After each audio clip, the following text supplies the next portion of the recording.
परमेश्वर ने इस संसार को इतना प्रेम किया जिस प्रेम को हम बखान नहीं कर सकते।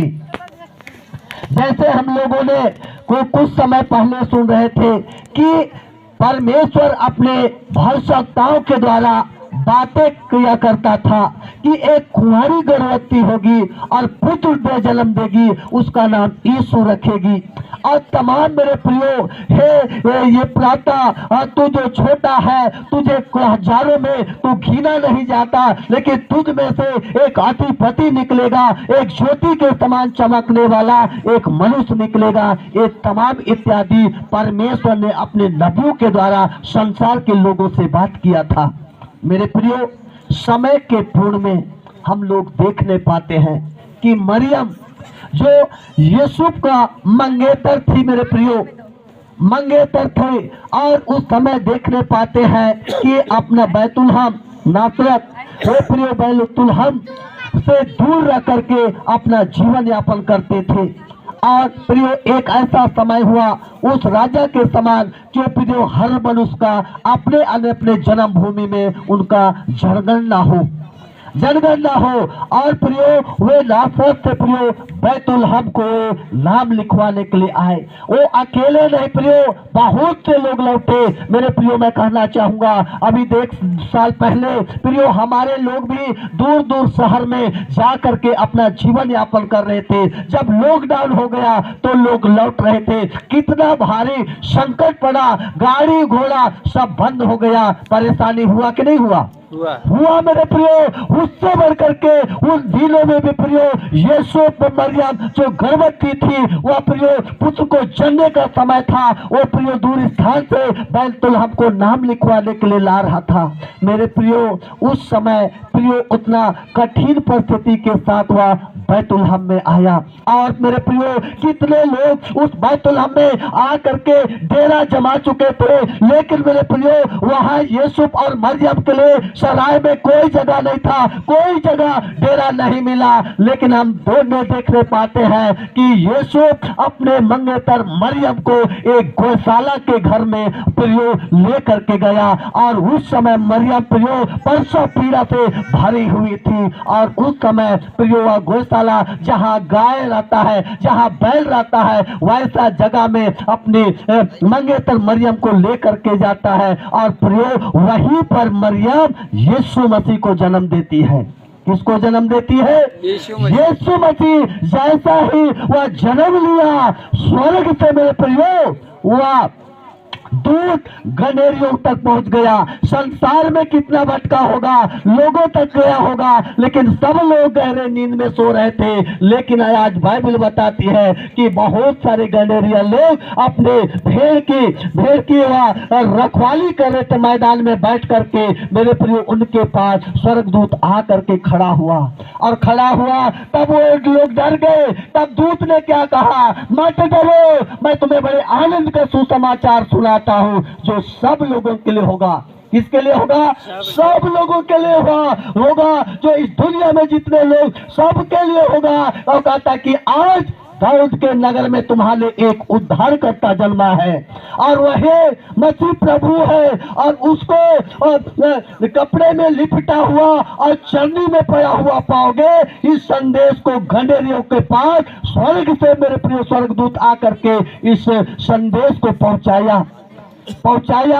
तत्पश्चात मेरे प्रियो वहां से स्वर्गदूत लौटता है, और वहां से हजारों स्वर्गदूत की भीड़ परमेश्वर की स्तुति और महिमा करती हुई दिखाई देती है। मेरे प्रियो, उस संदेश को जो संसार में गंडेरियों तो पाया, पहला संदेश गंडेरियों ने पाया। और जैसा ही मेरे प्रियो वह गंडेरिये स्वर्गदूत के कहे अनुसार जाकर के वह जैसा उस पुत्र को जो कपड़े में लपेटा हुआ और चन्नी में पड़ा हुआ पाया और उसका धन्यवाद किया। मेरे प्रियो उस संदेश को आज मेरे प्रियो हम तक पहुंचाया गया। जो यीशु मसीह पर विश्वास करते हैं, हम लोग भी उस आनंद के समाचार को हम लोगों ने ग्रहण किया है।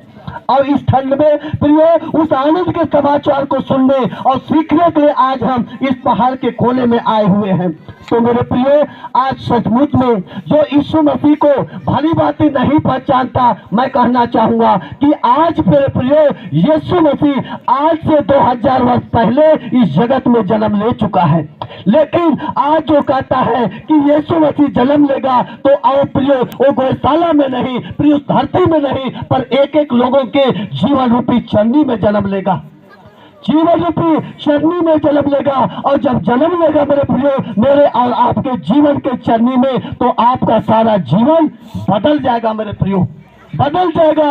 और बड़े आनंद के साथ आप उछलेंगे, कूदेंगे और परमेश्वर का जय जयकार करेंगे और उस आनंद के समाचार को एक दूसरे तक पहुंचाएंगे मेरे प्रियो, एक दूसरे तक पहुंचाएंगे। इसलिए उस आनंद के समाचार को आज हम जो पाए हुए हैं उसको एक दूसरे को, जो आज मसीह को नहीं जानते, उन तक हमको उस आनंद के समाचार को पहुंचाने की आवश्यकता है। परमेश्वर ने अपनी वचन में कहता है, यूहन्ना 3 अध्याय के 16 पद को एक साथ उच्चारण करेंगे तो सब लोग जानते हैं। यूहन्ना 3:16, परमेश्वर ने जगत से ऐसा प्रेम किया।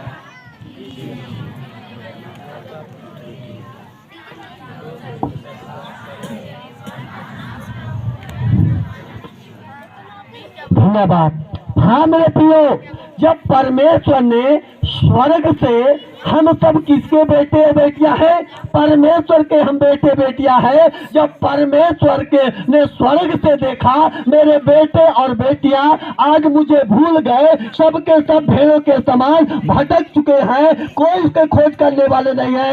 ऐसा परिस्थिति में प्रियो ये संसार पाप से भर चुका था और ये दुनिया एक समुद्र के समान है मेरे प्रियो। मैं कहना चाहूंगा छोटा सा उदाहरण लेते हुए, यदि आपके बाल बच्चे कुएं में गिर जाएंगे तो क्या आप अपने बाल बच्चे को प्रियो नहीं निकालेंगे? क्या निकालेंगे, जरूर निकालेंगे मेरे प्रियो। और जब बच्चा हमारा गिर जाएगा तो आवाज देंगे, और आवाज देंगे तो गांव के लोग आ जाएंगे, और गांव के लोग आ जाएंगे तो उस बेटे को बोलेंगे, बेटा हम इस रस्सा को गिरा रहे हैं, इस रस्सा को आप मजबूत पकड़ लीजिएगा, आपको डूबते और मरने नहीं देंगे, रस्सा को पकड़ना, हम आपको जीवित रखेंगे, हम बचा देंगे।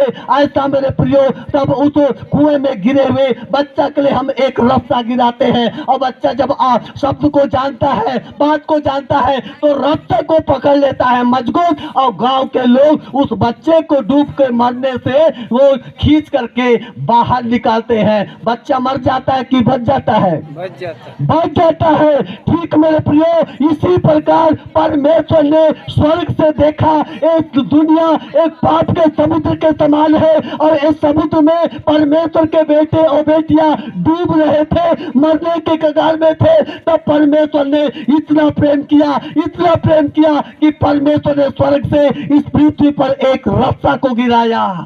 वो रस्सा कौन है? यीशु मसीह है मेरे प्रियो। वो रास्ता यीशु मसीह है, और उसने कहा जो कोई उस पर विश्वास करेगा वो नाश होने से बच जाएगा, परंतु अनंत जीवन को प्राप्त करेगा। सचमुच में आज वो यीशु मसीह रूपे रास्ता को अपने जीवन में उद्धार करता ग्रहण कर लेगा, और नाश होने से बच जाएगा, परंतु वह अनंत जीवन को पाएगा मेरे प्रियो, अनंत जीवन को पाएगा। और बाइबल आगे वचन बताती है कि उसका 17 पद में परमेश्वर का पवित्र वचन बताते हैं मेरे प्रियो कि उसने दंड देने के लिए इस जगत में यीशु मसीह नहीं आया, पर इसलिए आया कि सब लोग विश्वास करें और जीवन पाए, और बहुतायत का जीवन पाए। बहुतायत का जीवन देने के लिए यीशु मसीह इस दुनिया में पैदा लिया है मेरे प्रियो। और जब तक हमारे इस देह में जीवन का श्वास है, तब तक यीशु मसीह को उद्धार करता ग्रहण करके उसके साथ साथ हमको संसार के जीवन को हमको आज जीवन यापन करने की आवश्यकता है, ताकि मेरे प्रियो जो परमेश्वर ने प्रतिज्ञा किया है उस अनंत जीवन जो स्वर्ग का राज है मेरे प्रियो हम प्राप्त करने वाले बन सकते हैं। प्राप्त करने वाले बन सकते हैं। लूका 19 अध्याय उसका 10 पद के आखिरी भाग में कहता है, मैं यीशु मसीह इसलिए आया कि वह ढूंढने और पापियों को क्या करने, उद्धार करने के लिए आया। मेरे प्रियो, ये दुनिया के लोग भटके हुए और पाप से के दलदल में फंसे हुए लोग थे, उनका उद्धार करने के लिए आया। और ये उद्धार का संदेश मेरे प्रियो या आनंद का समाचार है, जो आज से 2000 पहले एक स्वर्गदूत ने स्वर्ग से इस संदेश को इस पृथ्वी के लोगों तक पहुंचाया। लेकिन आज मेरे प्रियो, जब हम क्रिसमस के दिन मनाते हैं तो ललितपुर मंडली होकर के आज आनंद के समाचार को हम सुनने और सीखने पाते हैं। मेरे माता पिता, भाई और बहनों, ज्यादा समय ना लेते हुए वचन की छोटी शब्दों को मैं यही विराम करना चाहूंगा। परमेश्वर आप सबों को बहुतायत के साथ आशीष देवे। आमीन।